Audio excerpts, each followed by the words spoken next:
Welcome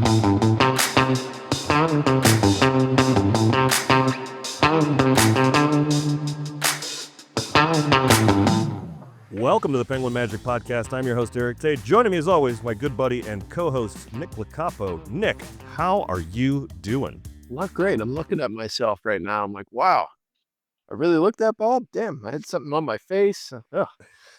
We're doing all right, I guess. Yeah. How are things out there in Chicago, man? It is hotter than damn it here in Columbus. It's September and it's like 96 degrees outside. It looks like you'll be getting some rain, I think. Oh, yeah? Yeah. It all pushes that way. It looks pretty rainy out there right now. Ooh, That's Rocco. nice. We get that false, what do you call it? False summer again? Yeah. You know, you hit fall and then it gets hot again. That's what we're in at the moment. Is it El Nino, La Nina? What is let us know in the comments, like what's going on with the weather these days. So still nice though. Well, we've had some interesting releases since you were back on the show, and got some more fun ones coming up. Game Night by Craig Petty came out. This is a fun, great little trick. I'm pretty excited about this one, actually. I think this is pretty cool. There's so the trick is it's a deck of trivia cards. It looks like a random deck of trivia cards that you'd find at a bar or a coffee shop or something like that.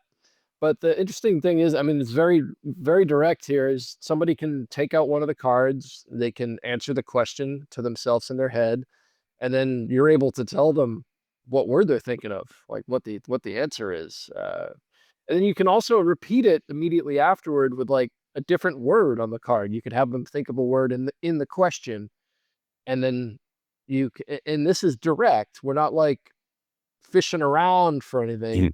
You can tell them what that word is as well that they're just thinking of. So I love it because of the simplicity in effect. Like you're just,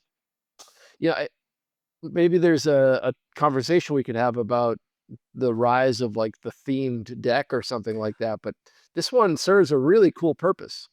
Yeah, that was part of what I was thinking about. Was I know that like Craig has put out a number of themed decks, whether it was the brick deck or heroes and villains.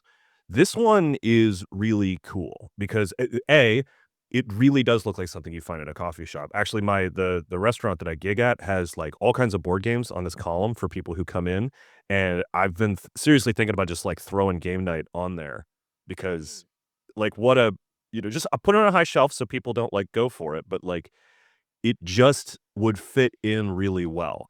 Yeah. But the method here, because there's multiple mixed methods, this like the fact that one card tells you the word that they're thinking of, right? Yeah. And actually, it's I guess like we can talk a little bit about the method, but sure. It's the method is one card in the stack, one card in the deck is cueing you to the things that they think about on the other card, and then because of some special chicanery in the way the deck is constructed, you can do like in the hands riffle shuffles. Sure. The deck, like the method's almost flawless, right? Yeah. It's because the cards can be shuffled and every card can be examined, right? Yeah. There's nothing, no duplicates or anything. Each card is an individual card and there's no markings on the back of the card. So the way that it works is really innocent. As you're saying, one of the cards, like each card has a mate that will like kind of cue you as to what you need to know, what's on the card that they're thinking of. But I think that's what, to get down to the real like soul of this thing is this is the same thing as using a peek wallet, or effectively. It's like, here, write down a piece of information, you peek it and it goes away. Like this is really a device to just get a word in somebody's head and know what that word is. And there's also something really interesting that it's kind of a different effect, right? Like it's one thing to have somebody write down a word and then you tell them what it is, but it's another to be like, pick a card, answer the question that's on that card in your head, and then you're going to tell them the question, the answer that they're thinking of. So it's Yeah. You know, it's a There's an couple layers deeper than just write down a thing and tell them what it is. Yeah. The layering of how they get to that word really does make it so that it's hard for you like, looking at it from the outside, when I watched him demo it next to me at Magic Live because I didn't know how it worked. I was just anyone who wanted to see it, I was like, "Go watch Craig do it." And I just, like, didn't realize the method for a long time at Magic Live until he clued me into it because it's so I mean, No, they you they can't are know the method. Yeah, it's you can't know the method. no. And it's based on existing methods, but because of the layering, it makes it really convincing. I this to me is a huge home run. It's the best theme deck that I have seen come out yet as far as because Yeah. also no memory work, there's no, like, memorization involved, you're not having to, like, translate marks in your head or anything like that, it's super good. Yeah, I think it's the best theme deck because it's not a theme deck. It's Yeah, really just exists to deliver a word in your yeah, spectator's head. So if you're somebody that like has always wanted to do like a word reveal or just some like a really easy mind reading trick, this is as easy as it gets. I mean, there's yeah, nothing and difficult about game one night. the fact that there's 2 different reveals that you can do where you can get Sure. back to this other word because we should say Moab is built into it, Yeah.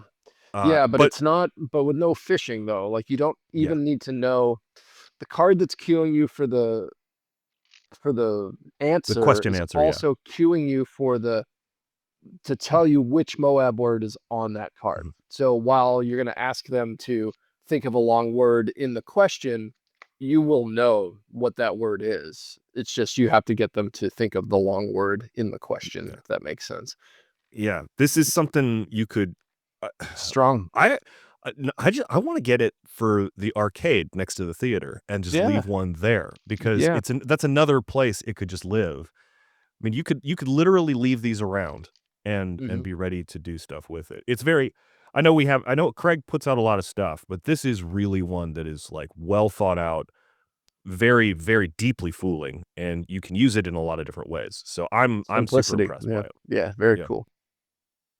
So game night, that was an exciting one to come out. The other one, this came out at Magic Live. It was a shocking hit at Magic Live, and I think people were really going to like it online. This is Fast and Loose by Paul Vigil.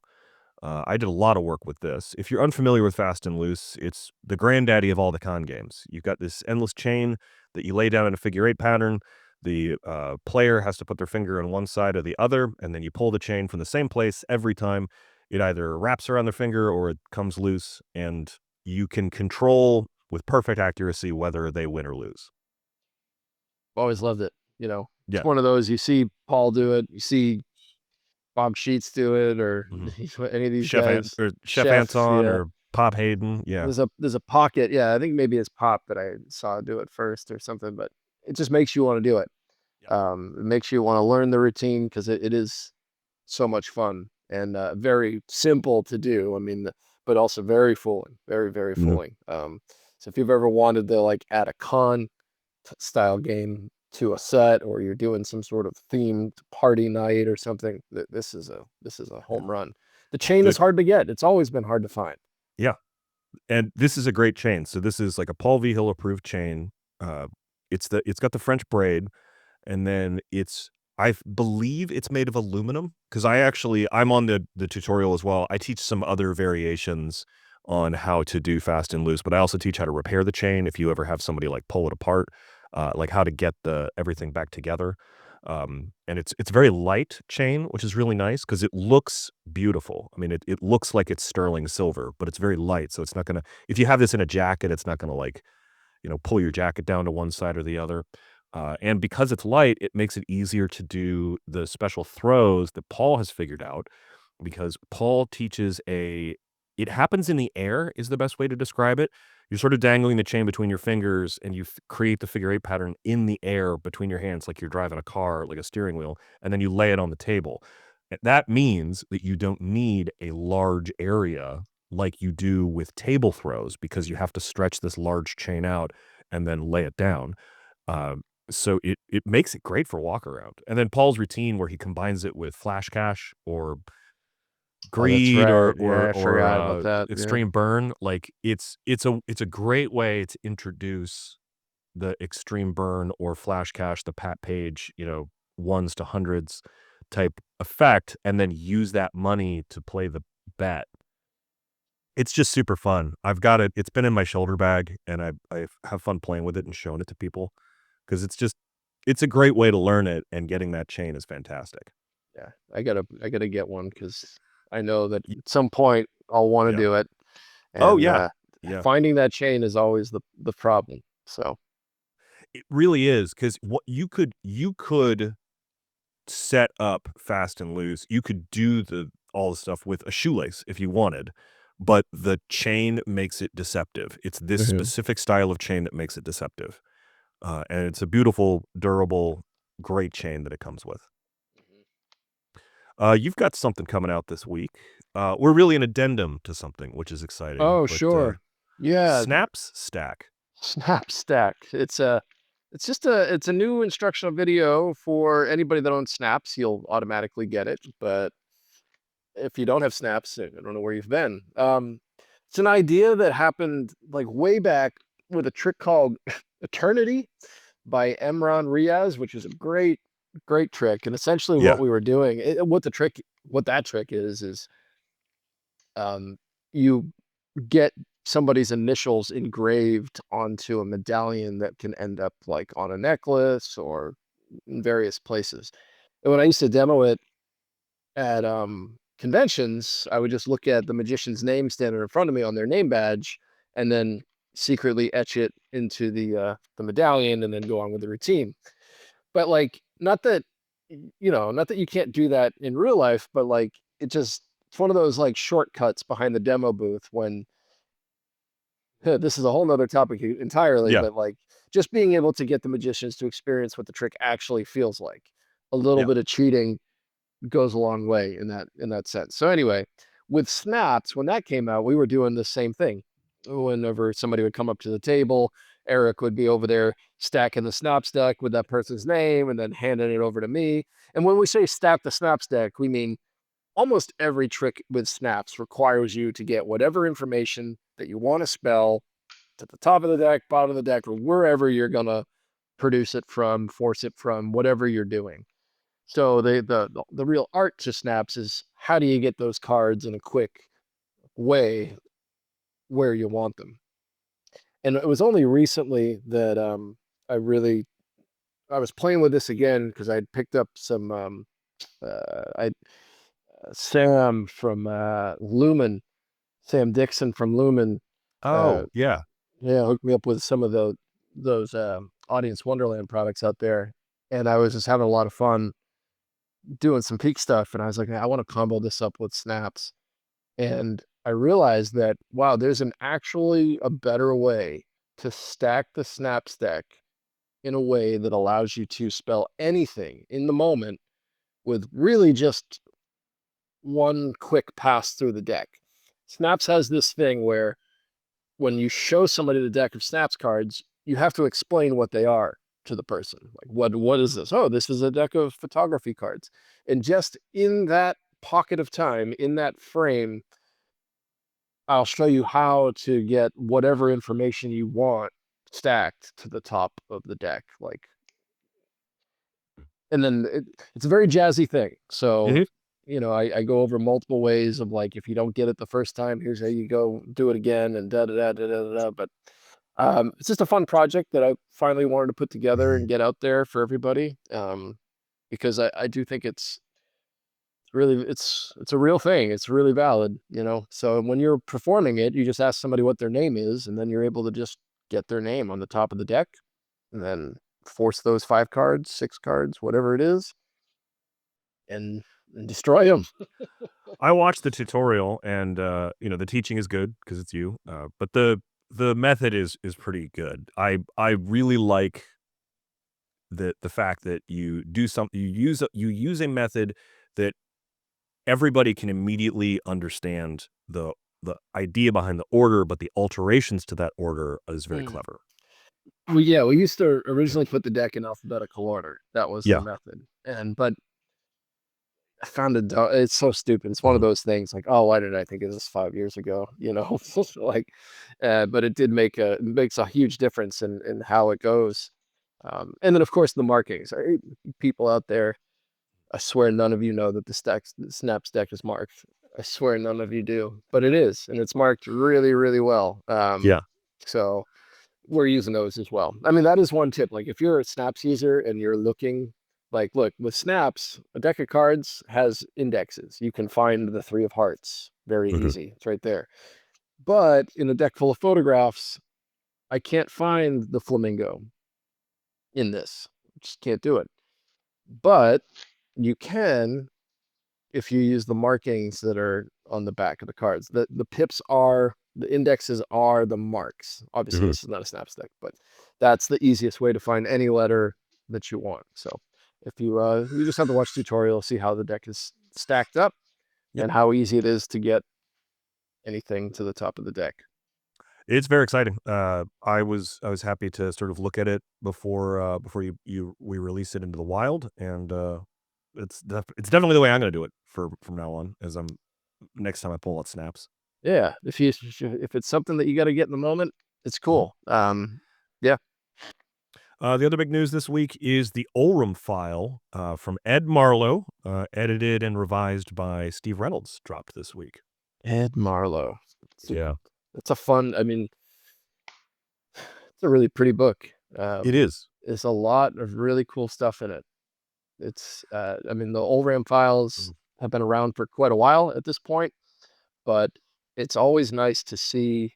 I don't know, maybe it's just me, but I love the letters and the memorabilia that's included in this book, and just the idea that like these things were translated from raw letters from Marlowe into like this book. It's great.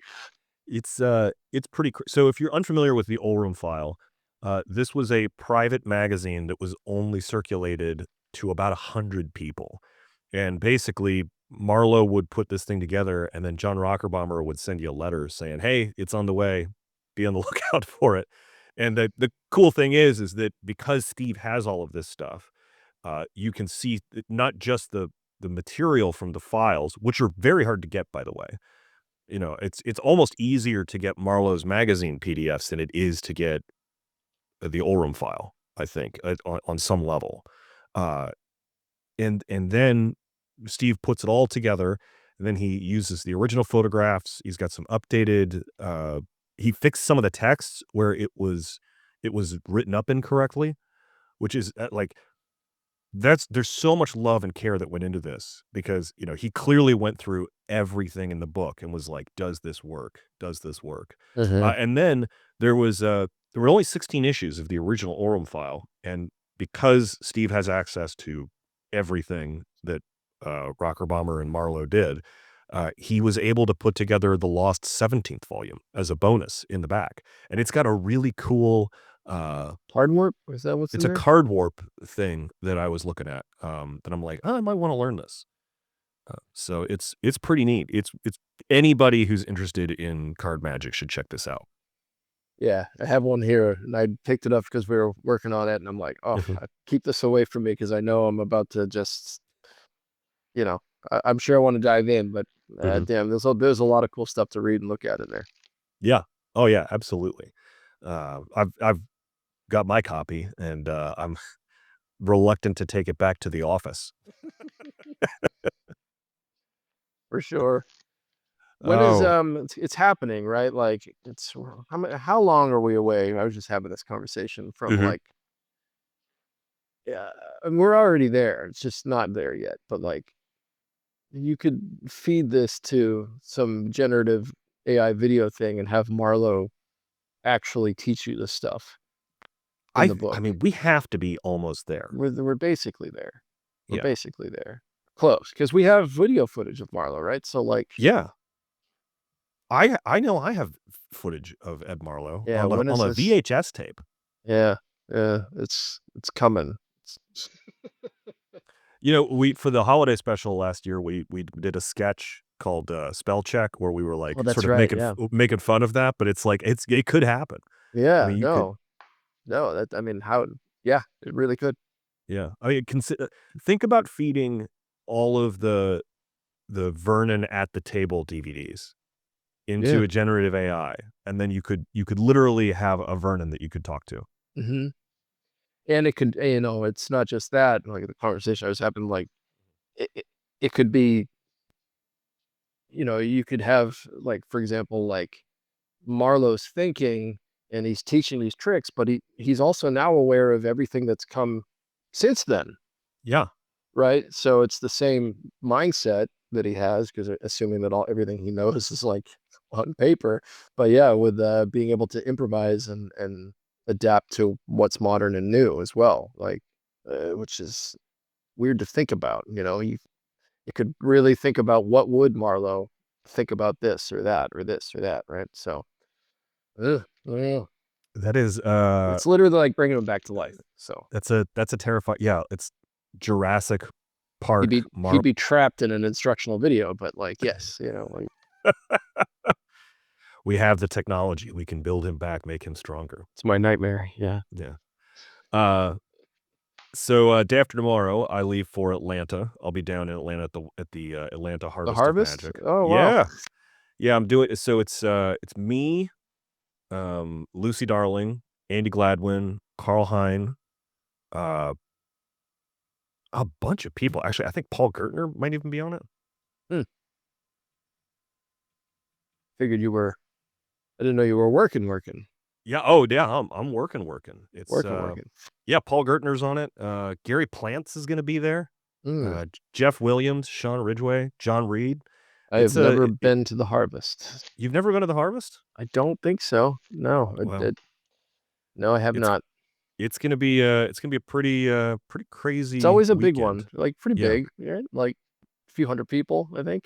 yeah, and then one of the things I'm excited about is that, Gary Plants has an incredible collection of ephemera and memorabilia and his videos. So there's gonna be a late night viewing of Del Rey performing Close Up. Mm. Yeah, so I'm actually, like, I'm surprised I wouldn't be shocked if Dan Harlan didn't show up because I know how much Dan likes Del Rey. Hey, it's not too far away. Yeah, Yeah, damn good show. Well, alright, man. is that What do you really got all we going? got? We got nothing else exciting? I I guess don't not. I don't think that's well, I do know conversations are being had right now about Black Friday and the holiday season. So we're gonna be Yep. able to start talking about that stuff soon. There's some really exciting stuff coming out. Mm. I actually know I know something none that's of getting it, so I know some stuff that's getting thrown across your plate in the next day or 2 that oof. people are gonna be stoked about. Oh no. We'll find out what that is. Yeah, it's gonna be a good year, I think, for Magic, come the holiday season. Yeah. We're past the halfway point. We should have done like some like My birthday is the halfway point. My birthday is June 21st, mm, which if you're listening to this and you need to create a Wikipedia page about me, that's what Eric wants for his birthday, a that's Wikipedia page. that's what I want for my birthday is I want a Wikipedia page. How do Mm, how do how do you and I not have Wikipedia pages? I don't know. I'm not sure. I never quite thought about it, but sure. Yeah. Yeah. Do we actually want one? Yes. Yeah. Yeah, Oh, you do? Oh, yeah, I want a Wikipedia page oh no. because I wanna see people arguing in the editor's comments about it. Mm, about about was Eric born with a beard? Yes.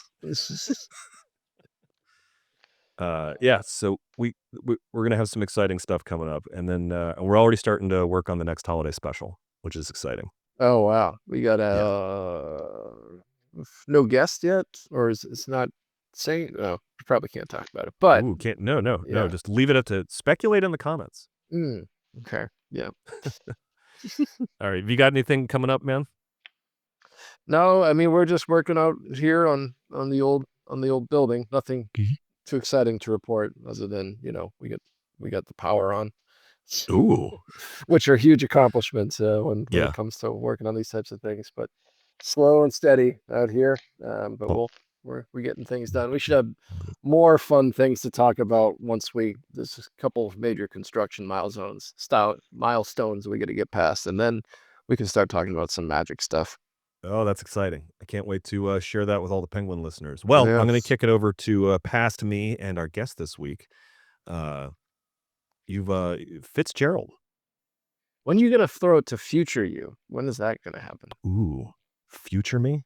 Yeah, like we should do it so that you haven't recorded the interview yet, right? So that would Yeah. be future you, right? Well, I know. I think it's tomorrow. I should be interviewing Kyle Marlette.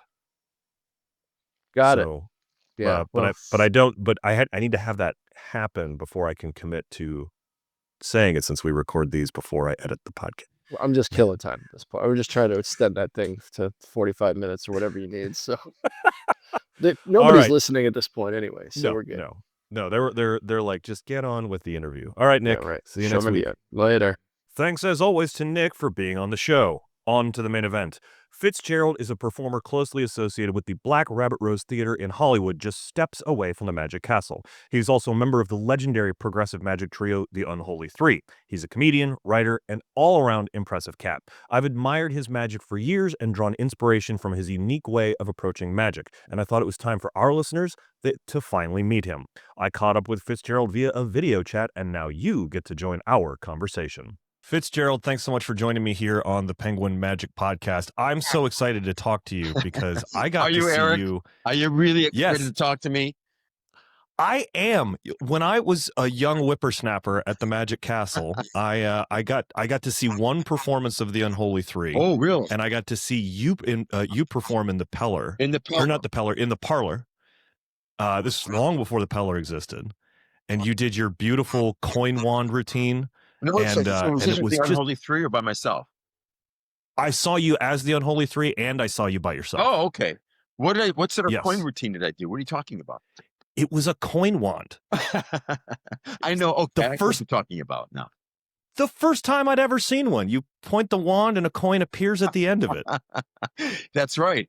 I do my I used to do a magic medley and I still sort of whip it out at Black Rabbit Rose now and then, where I'd produce coins as I'm singing about magic bus. Come on and get on my magic bus, right? We're going to a little place called Xanadu. Yeah, I had a magic. Yeah, and I used the coin wand with that. Yeah, wow. Well, let's start off with the Black Rabbit Rose because it is Okay. just down the street from the Magic Castle. It is. We're sort of underground kind of club. Now, I don't know how many people really know about us. I mean, we don't get that many magician visitors, rat bastards. But yeah, we know we've been open like 2017, January 2017, the club opened. So yeah, what is that? 5, 6, 7, 8 years now. Yeah, I I've think done that's over 7 or 8 1,000 years shows now. there. That is wild. How about that? We do 5 shows a week: Thursday, Friday, Saturday. And Uh, what is the environment in there like? Eric, man, you got to get your sweet ass over there. I really do. You gotta I feel walk this. What's that? The last time I was in Los Angeles, I was playing the Magic Castle, and I went for a walk during the day, and I You walked should by come this to the place show. You should have come to the show because I and was visited working it. at night. Yeah. I was All working. right. All right. All Anyway, right, I will make it a point to get. So tell our listeners what it's like inside the Black Rabbit Rose. What are the shows like? What it's like. Uh, it's a very intimate little theater. It seats maybe about 55 people, and it sort of has an old Hollywood charm and decor to it. It's very dark, sort of a little sexy, you could say. Mhm. And yeah, we have and we try to use the whole room. It's a fun. These guys, Mark Houston is the guy who built the room, uh, Mhm. and the club is owned by this pair of brothers called the Houston brothers, who own about 15, maybe 20 nightclubs now around Los Angeles, and even in Las Vegas they have something. Really inventive guys and very ambitious. But Mark created the show, or created the structure of the theater and everything. Um, so yeah, it's a sexy little room. We have like the main stage, then we have a backstage, which Liberty Larson used to sing on the backstage and do magic. And then we've like some secret entrances that we use. It's a really fun room. Um, but yeah, yeah, we have a little secret entrance to the theater, and It's attached to a little Thai restaurant. Yeah. Oh yeah, and we're in the bottom of an old historic Hollywood building, apartment building. It still is an apartment building. So yeah, we're sort of off the radar. You know, we don't have big flashing signs outside, just a little logo of a black rabbit, and that's about it. So yeah, we're Yeah. underground. You really have to know about this place, but it gets rave reviews. Well, I hope so. Yeah, we do pretty good. You know, it's one of those things like any show, and especially, we're not the Magic Castle. We don't have that sort of that great, history. So we have to sell tickets. It's it's always a bit of a struggle selling tickets, but we do okay all in all. For a nightclub in Hollywood being open 7 or 8 years, that's pretty good. That is an incredible accomplishment in and of itself. Yeah. And your magic is really wonderful to watch. You've got this very eccentric character on stage. I don't know. I guess. Yeah. I don't know. I hope it's an exaggeration of who I am a bit, but yeah. Okay. That's Fitzgerald. You have a deep background in comedy, though. I do. I guess you could say that. Yeah. I guess when I moved out here for the Magic Castle, and we were on Magic and stuff like that, and that was certainly a big. But I also had to get away from Chicago for various reasons, family reasons. It was just I needed a new scene, Yeah. And so I moved out here, and yeah, I got involved with the Magic Castle. First week out here, I joined the Magic Castle, became a member within literally, I think my first week I auditioned. I did my close-up act that I used to do in restaurants in Chicago, passed with flying colors.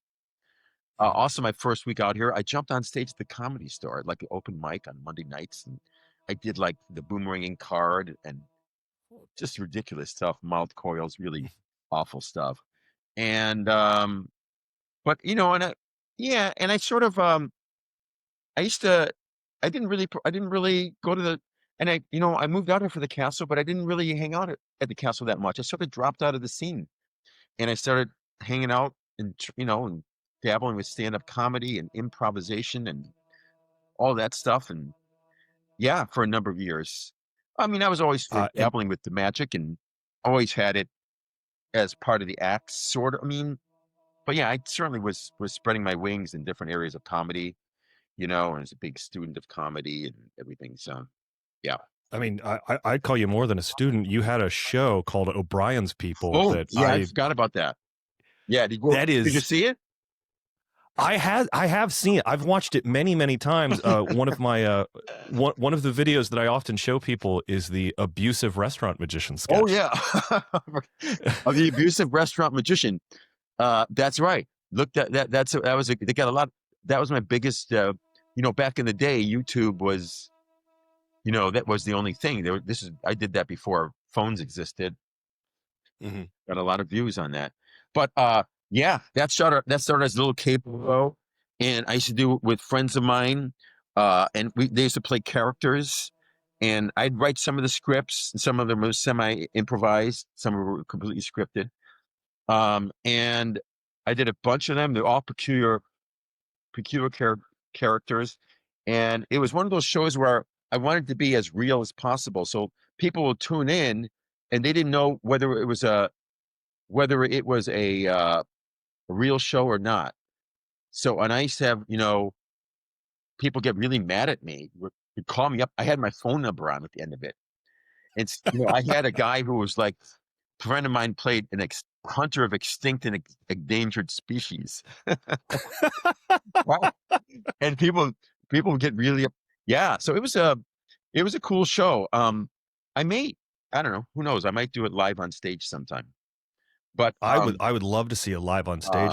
There's one other sketch in particular that stands out to me. Is Billy McComb was on it. So when I started when I started hanging out at the castle again, I started looking around and saying, God, some of these guys would be great guests. There was Peter Pitt. I almost had him on the show, and Billy, and so yeah, Billy was who was an actual doctor. Billy's a real medical doctor. I had him play an internal. It was called Internal the artist. internal artist, and Billy was Yeah. a frustrated doctor who would rearrange. He was a frustrated surgeon, and he would operate on people and rearrange on rich people primarily who could afford this. He would rearrange their internal organs in different aesthetic patterns, and then take a picture of it, so they would have something to show their friends, or or maybe he might insert a video camera inside of them so he could project their internal organs. Wow, that's some good stuff. Yeah, really. It, I remember going over to Billy's apartment and practicing this. And we had cue cards set up all around his apartment. And we even taped we taped it out in Santa Monica at a cable place. We had cue cards all around because Billy didn't want to, he memorized some of it, and he threw in some of his own jokes and things like that. But it was great going over to Billy's apartment. Very cool. there's a wonderful line in it from Billy, and it feels improvised, but maybe it's written, where he talks about installing track lighting in somebody's thorax. I wrote that. but It's but brilliant. Billy had also, but he did have some good jokes. I don't remember what they were in there of his own, but yeah, it was good bit. Yep. How did somewhere? Yeah.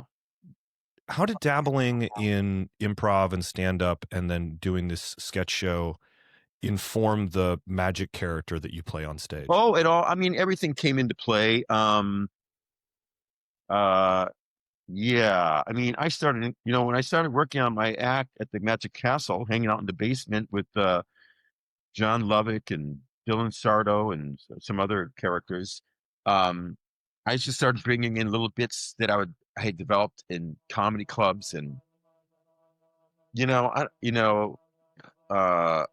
bringing in little bits that I had developed, and trying to make them magical as best I could.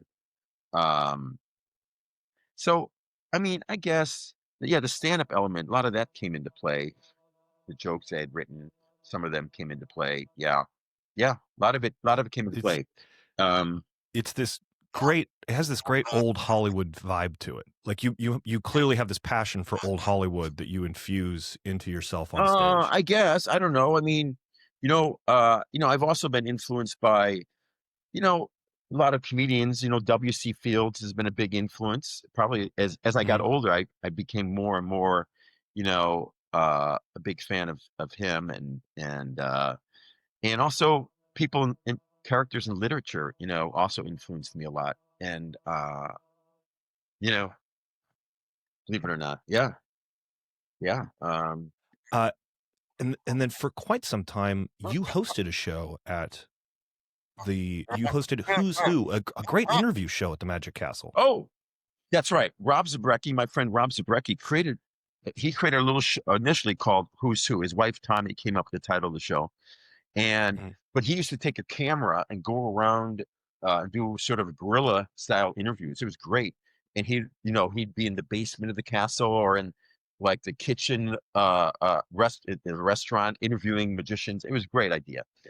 Rob did a bunch of those. He decided that he didn't want to do it any longer, and he offered to turn it over to me.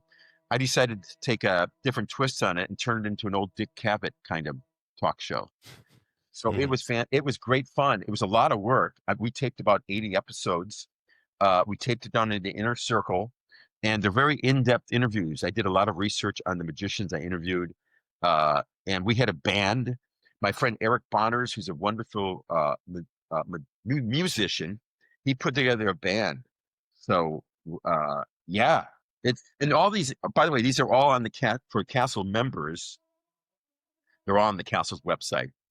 Yeah, all the. I mean, it's a tremendous repository of information. I mean, there's some magicians that I think you interviewed that no one else interviewed.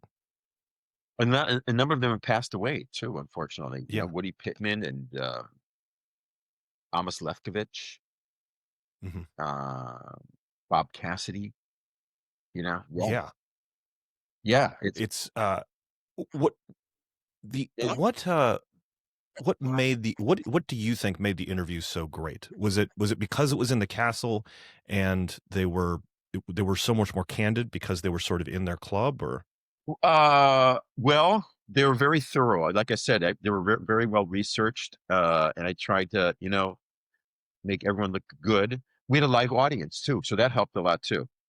So the live audience, research, good questions, yeah, the openness of the guests, the general vibe. Yeah, we tried to create an old talk show vibe. My my spouse, LaRue, she was in charge of. She would design these incredible sets, borrow lighting from a lighting person we knew, these beautiful lighting fixtures, and we try to. She would actually try to create the set around the guest. So when we had the amazing, she did a great job. So when like Sylvester the Jester was on, she went and she got these incredible giant, I think like giant mushrooms and put them on the set, colorful mushrooms to make it, go with his outfit and his vibe. She did with everybody, trying to, uh, yeah, to match the guests with the lighting. And that was a big part of it too, what she did. It Yeah, was I just mean, fun when it's people pitched in doing that show that, uh, you know, camera guys, all volunteers, yeah. it sounds like such a labor of love. It was a labor of love. It was a lot of work. People asked me to, oh, can you do it again? Da, da, da, but I don't, it's just, it was so much. I wasn't performing as much back then as I am now. Right now, Mhm. I'm full-time magi. So, um, yeah. And then can you I've talked to Zabrecki on the show, Yeah. and I'm curious as to how you started hanging around with Rob Zabrecki and Dave Lovering. Well, it's one of those things, Rob and Dave has sort of just I'd been in Magic longer than them, than the boys. And, Mhm. but I was at the castle. I was hanging out in the basement working on my act, and they, came onto the scene, and they were, we started doing some outside shows together. They had a lot of connections in the music world. Mhm. So, there were clubs out here, uh, in Hollywood that I would never get into, but they were able to make perform there because they were musicians. The Knitting Factory in Hollywood. So I think they asked me to join them. So, I started performing with them in some of these music clubs in town. And then we started hanging out in the basement of the castle on every Mhm. Friday night. And just trying every night Friday night we'd perform down in the, just to meet was called the museum back then. And we every Friday night we'd be out there for like a year or two, down there consistently. And then we eventually drifted over to the Peller and started doing our shows down there. But that's it. It was just sort of, I bumped into these guys and they had a real enthusiasm for magic, and they both had their different take uh, on magic, and as did I. And the three of us clicked. People really responded to us, and you know, we were cute. It was We was so were cute together. Yep. If I could say that, we were sort of cute magicians, but we also had yeah, our own, distinct thing going on there, and together it worked. So yeah, people always want us to keep that and together, and we did a couple months. anybody listening to this should go back and look at the show reel for the Unholy Three, because it's such an unlikely trio that works so well together, and it's I mean, I know it was described as Dada-esque, and it was very a progressive form of theater that was out there and wild, and I'm surprised that it's just started as three guys hanging out.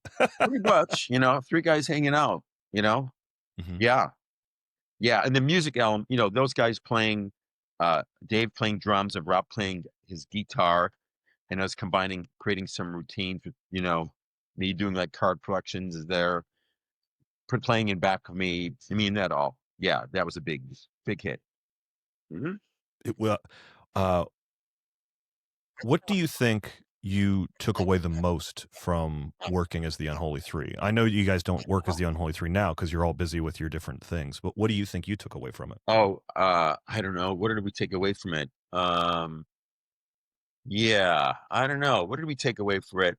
Um, Well, uh, well, yeah, that we each could be successful, maybe.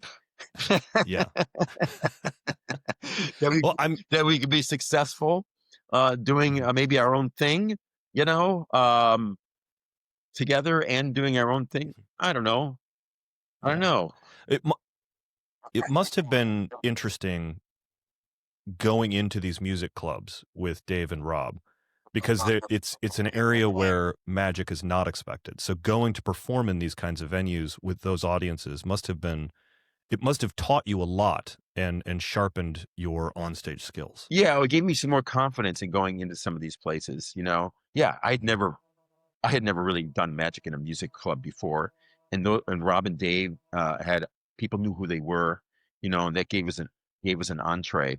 So yeah, it certainly Mhm. opened up for me the possibility of that sort of a venue. Although I really haven't been in there performed that much in it since, but um, Mhm. yeah, yeah. So that certainly was helpful for me going to those weird music clubs. They aren't that weird. I performed in a lot of weird places in my history in the past. Such as that's not something you can just toss out there and ignore. I mean, dingy comedy clubs, you know, Mhm. just horrible open mics, you know, but you got to do it. These guys who want to perform, I see them, they send me tapes or whatever, wanting to perform at Black Rubber Rose. And, Mhm. you need to get out there and perform wherever, whether it's the basement of the Magic Castle, open mics, bar mitzvahs. Man, we Yeah. got to perform. It's all about performing. I think that sometimes people forget that their favorite comedians and their favorite performers, doesn't matter who it is, could be the biggest person in the world like Nate Bargatze or Tom Segura, or Fitzgerald or Rob Zabrecki, but they all started in open mics and Yeah, little areas just trying things out. it's really true. I mean, you got to do it. I was we were at a wine bar last week in, what is it? Not in Eagle Rock or somewhere, some little wine bar. And in the bottom of we went to the wine bar, and then off to the side, they had a whole little room there, and people were doing, it was an open mic. It was like a Tuesday night, and there were like 10 people in there with their notebooks, going on stage and reading their jokes and basically for each other. But Mhm. they're doing it. They're out there and they're doing it. And that's how you do it, man. You gotta get up on stage. You gotta throw it out there and try it out.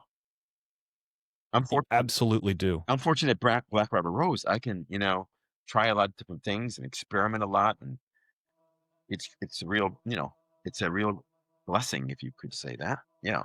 So I, it seems like throughout your career there has been a lot of very successful experimentation, whether it was in the stand-up and the improv days or the O'Brien's people, or even now at Black Rabbit Rose. It seems like you're constantly trying to push forward your own form of art. well, I don't know if I call it art, but yes, always trying to, yeah, always experimenting. You gotta keep pushing it, man. Yeah, you know, I'm always trying to. Someone asked me, well, how can I develop my character? Do you have any books I can read? Well, I don't know. You just have to. You have to just keep analyzing yourself, and you know, writing and figuring out who you are, and I'm still always trying to figure out, Billy McComb in his later, he was always adapting. Even when he was 70 years old, he became a different, you know, he developed new material and and, was no longer the Billy when he was 40, but expanded and created. So same thing, I'm just always trying to, experiment, but certainly experimenting. Um, yeah, Michael Carbonaro is performing with me tonight, and he's on tour and making and doing really well. But he's going to be experimenting with us tonight, routines. You know, That's so exciting. right? I mean, you got to keep pushing it, and How often do you you see have you new see guys like Jerry Seinfeld, who dumped his whole act and created a whole different act. You know, and yeah, you got to keep experimenting, pushing it, babe.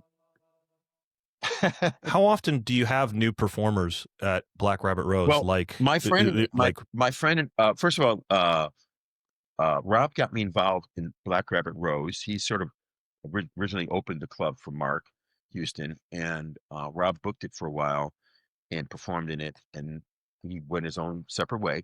And Liberty, who I'm going to be seeing tonight, so I've been told. Liberty took over the booking of the club and ran the club for a while, and then I started performing there a lot with Liberty and this fabulous girl named Asia Ray, who has become one of my best friends. And so Asia and I currently do pretty much in every show, unless we're out of town or whatever. But and then we always have a guest performer with us. So tonight it's Michael. This show's not airing tonight, is it? No, it's not. Oh, Don't okay. worry. No. Right. You didn't want me to. Anyway. But Yeah, no, for listeners, you can go see Michael Carbonaro tonight if you invent time travel. Yeah. So Asia Ray and I do a bunch of shows together, and we always have a guest magician with us. We try to have a guest magician with us, and tonight's Michael. It's been Arthur Trace next weekend, and so Wow. yeah. It must be a real treat to see performers of that caliber in such an intimate environment. I mean, Arthur Trace is one of my favorite stage acts right? ever. And he does what he does in the castle stage, in our little room, on our little stage. We've had Danny and Stacy Cole have done that block illusion on our little stage, Wow. which is fantastic because they're literally 3 feet away from the front row, and people are staring at those levitating blocks. So that's incredible. Yeah, but I try to mix it up, try to get all different types of performers, and but you got to be good. You gotta be good, What? In many ways, Well, you need to sounds work like the I won't be Magic there anytime Castle soon. first before you come to Black Rabbit Rose. Oh, Yeah. That's incredible. Well, Fitzgerald, thanks so much for spending some time with us. I know you've got a show tonight. I've got a show tonight. You do have a show tonight with Michael Carbonaro, as it turns out. That's right. Thanks so much for joining us on the show. Eric, thank you for having me. Come and say hello to us. We do our show on Thursday, Friday, and Saturday in Hollywood, Black Rabbit Rose. The next time I come to Los Angeles, I'm going to make it a point to stop by Black Rabbit Rose, and everybody listening should go check it out when they get a chance. Good man. Take care. All right, Eric. Thank you very much. That's going to do it for this week, kids. Thanks so much to Fitzgerald for joining me on the show, and thanks to you for listening. As you are hearing this in your earballs, I am in the back of a car headed towards the Atlanta Harvest of Magic to hang with all of the fun Penguin fans in attendance and session long into the night. I can't wait to perform on a show with Carl Hine and Sean Ridgway for you, as well as share my lecture and some of my monkey paw holdouts. On a personal note, this last week has been a wild one for free speech in our country. As a student of comedy, a performer with sometimes contrarian views, and a broadcaster, I am thrilled to live in a country with free speech and one that has robust guardrails and a population that holds our civil rights so dearly. Won't say much more than that, but I am glad to see Jimmy Kimmel back on the air. It was a very tough thing to do. He rose to the occasion and met the moment. As always, we're a weekly podcast, so be sure to like and subscribe, as well as share your favorite episodes on the social media platform you are taking in preempted ABC content on instead of your TV. If you wanted to reach out to me about anything on this week's show, how about doing it by sending me a link to my Wikipedia page? Come on, Internet. You got me in the New York Times with ships of the Northern Fleet. Surely you can get me a Wikipedia page. But if fighting the rabid Wikipedians to get your favorite podcaster his own Wikipedia page isn't your cup of tea, you can always hit me up on Instagram at Erik Tait. That's at ERIKTAIT. From me and everyone else here at the P3 Magic Studios, practice, perform.